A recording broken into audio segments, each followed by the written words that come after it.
The Law of Attraction went on sale in Chicago in 1906, in a book its author signed with his own name. 2 years later, his own press registered the Kybalion for copyright, and that one arrived signed by 3 initiates. Every major Hermetic text for 2,000 years has carried a name that was not its author's. So what was that signature actually for?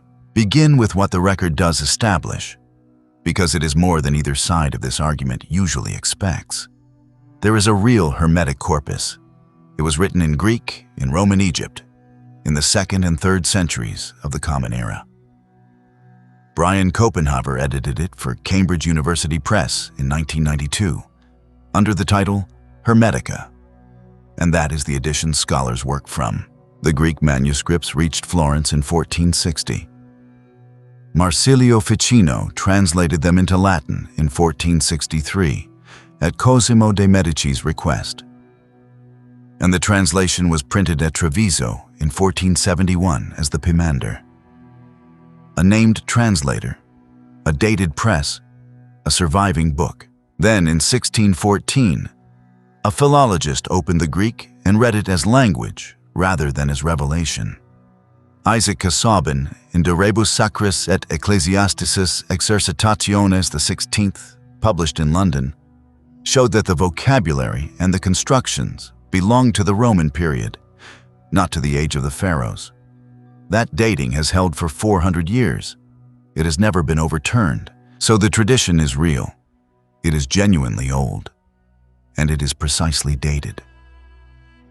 And from the beginning, it is signed by a man who did not write it. The Corpus Hermeticum carries the name of Hermes Trismegistus. Ficino believed he was translating a sage who lived before Moses. He was wrong about the date and right about the weight. And on the strength of that belief, the material entered European print, so the signature was already there. It was there in Florence, and it was there in Roman Egypt, long before it was in Chicago. What changed in 1908 is not that a Hermetic book arrived under a borrowed name. What changed is that this time, the paperwork survived. Library of Congress registration number 08018-560.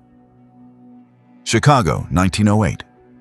The Yogi Publication Society, first edition of the Kybalion. Before that number does any work, take the claim it is aimed at seriously, because it is a better claim than it usually gets credit for. The book's full title places it in ancient Egypt and Greece. It does not present itself as an original composition. It presents itself as commentary on an older text, quoting 7 aphorisms it says come from somewhere else. And pseudonymous transmission is genuinely how Hermetic material has always traveled. The Corpus Hermeticum is signed by Hermes. The Emerald Tablet is signed by Hermes. Both were accepted as ancient across Europe for more than 1,000 years by people who were not fools and who had no way to check. A reader who knows that history has every reason to read an unsigned Hermetic text as transmission rather than invention, because that is exactly what the tradition looks like from the inside. And 4 of the 7 principles do have attestation in genuine Hermetic sources, which is precisely what you would expect if the transmission were real. The registration is what constrains it. The first edition was registered for copyright in Chicago in 1908 by a press William Walker Atkinson ran. The commentary inside it cites works that were not published until the early 1900s. And Philip Deslippe editing the definitive edition for Tarcher and Penguin in 2011. And Mitch Horowitz writing in Gnosis, Journal of Gnostic Studies in 2019, both report the same document. The biographical entry Atkinson submitted to Who's Who in America in 1912, in which he listed the Kybalion among his own works. That is their reporting. And I am attributing it to them rather than claiming to have handled the volume myself.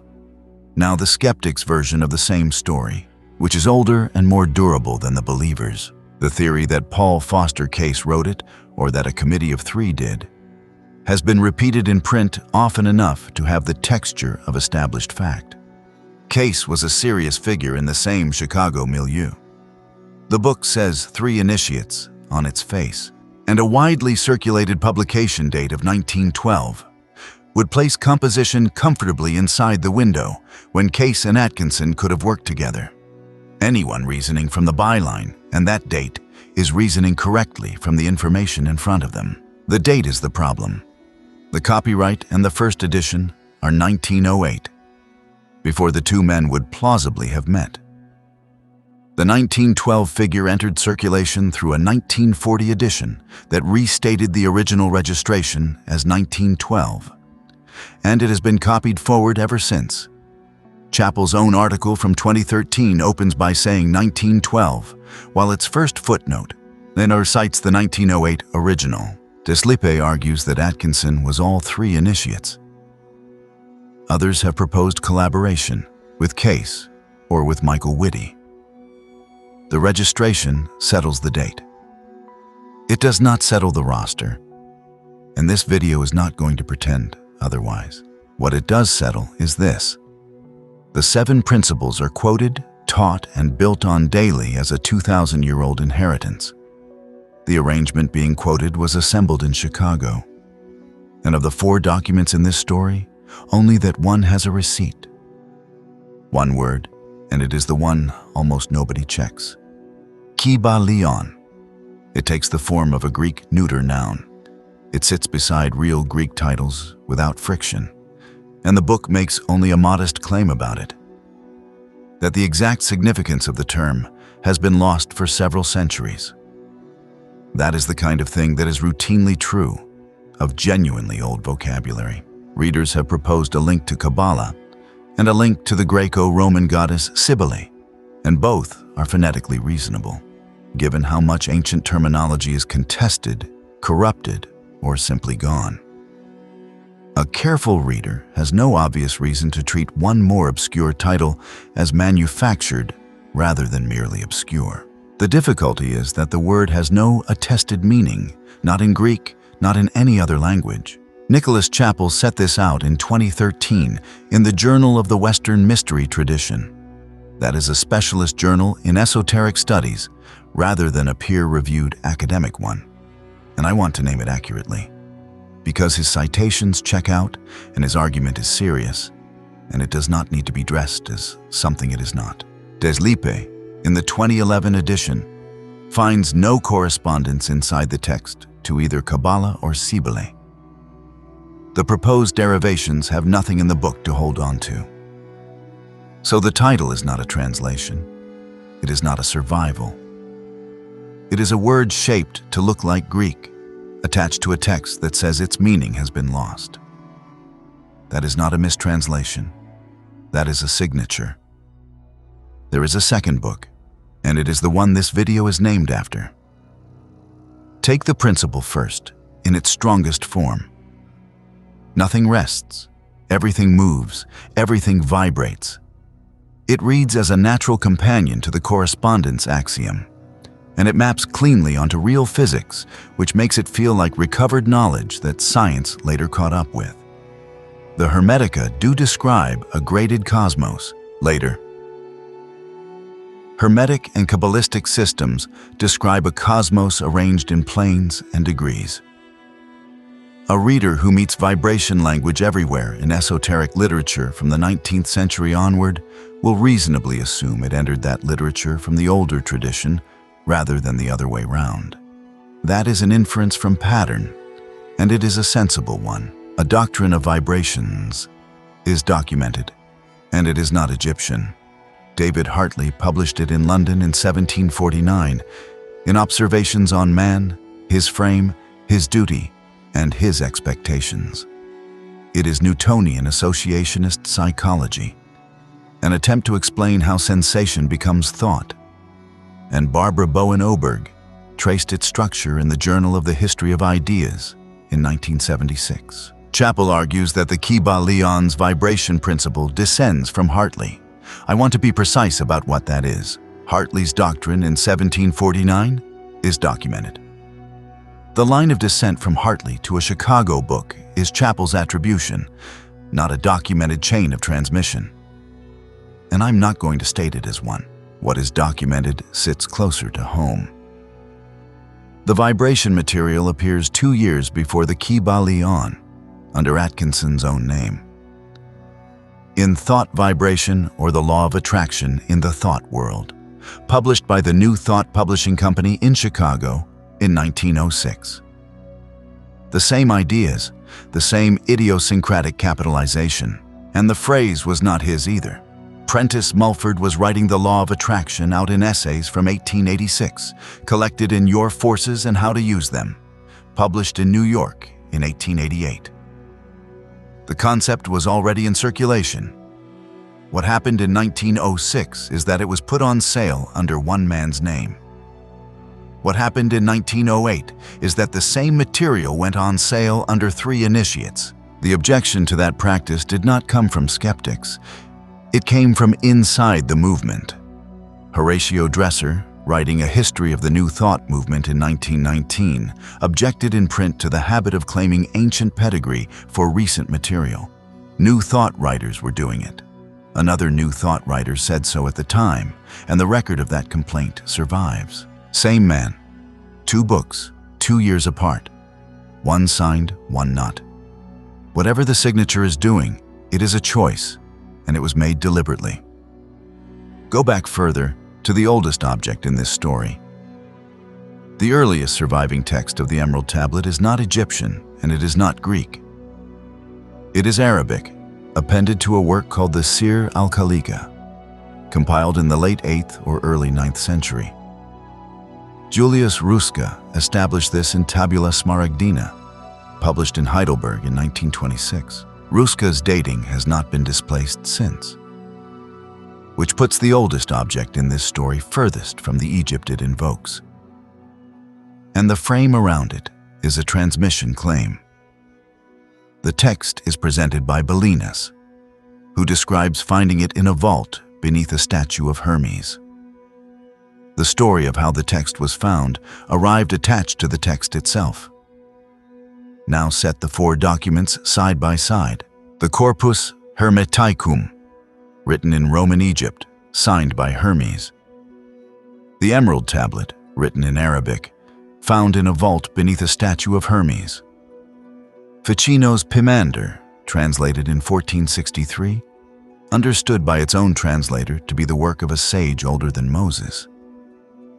And the Kybalion, registered in Chicago in 1908, quoting a book whose meaning it says was lost centuries ago. 4 signatures, 4 claims about where the material came from, and every one of them was believed by serious people for centuries. That is not a coincidence, and it is not 4 separate frauds. It is a habit, and it is the oldest one this tradition has. This is the point where I have to tell you what this investigation cannot do. The record shows when the book was printed. It shows who registered it. It shows who owned the press. And it shows that the man who owned the press listed the book among his own works in a biographical entry he wrote himself. The record does not show when the aphorisms were composed. It does not show whether Atkinson believed he was drawing on something older. It does not show what he thought he was doing. Authorship here rests on documentary and stylistic inference, plus one self-listing. And that is where this stops. I can date the signature, I cannot interview it. There is also a live dispute, and I am not going to resolve it in my own voice. Chappell argues that the book is disconsonant with Hermeticism, on its cosmology, on its treatment of Gnosis, and on its anti-theological stance. Deslippe argues the opposite, that it belongs to the tradition it invokes. Both have read the same texts. Both are in print. That argument is theirs, and it is open. And the concession that matters most is one the correction has to make out loud. 4 of the 7 principles, mentalism, correspondence, polarity, and gender, do have attestation in ancient and medieval Hermetic sources. Chappell grants it himself, reading Copenhaver. The finding was never that the material is fake. The finding is about when it was arranged, numbered, and printed in the form everyone now quotes, which leaves the question the opening put on the table, and it is now the only one still standing. Everything up to this point is documentary record. Registrations, editions, dated translations, a philologist's reading in 1614. What follows is not. It is an argument. It is mine. And I'm going to tell you exactly what it rests on before I make it. Here it is. In this literature, ancient is not primarily a claim about a date. It is a claim about where authority comes from, and it has worked that way continuously for 2,000 years. That is why dating a text so rarely changes anyone's relationship to it. Casaubon dated the Hermetica in 1614, and Hermetic philosophy carried on regardless, through Newton, through the Golden Dawn, through 1908, into the present. The date was never the load-bearing claim. The signature was. A name on a Hermetic text is not a statement about a year. It is a statement that the material is not the author's own invention, and that is a claim about origin, not about the calendar. What that argument rests on is a pattern across 4 documented cases: the Corpus Hermeticum, the Emerald Tablet, Ficino's Pimander, and the Kybalion. It is a pattern, not a mechanism. None of the sources in this video asserts it. Copenhaver does not. Casaubon does not. Ruska does not. Deslippe and Chapel do not. It is my reading of what those 4 documents have in common, and I'm offering it as interpretation and nothing more. Now test it yourself in under 10 minutes. The 1908 text is in the public domain and free on Project Gutenberg. Open it to Chapter 2, The 7 Hermetic Principles. 7 aphorisms are quoted there as coming from an older book. For each one, write down 4 fields: manuscript, date, language, translator. Time yourself. Here is the result to expect, stated before you start. 7 aphorisms, 28 empty fields. The book supplies none of the 4 for any of the 7. Then set that against the 4 fields this video supplied for Casaubon in 1614, for Ficino in 1463, for Hartley in 1749, and for Atkinson in 1906. That gap is the whole test. The next investigation is the Great Pyramid, and it opens the same question from the other end. Every date attached to that building came from somebody. The first thing to establish is who measured it, and what they were measuring with.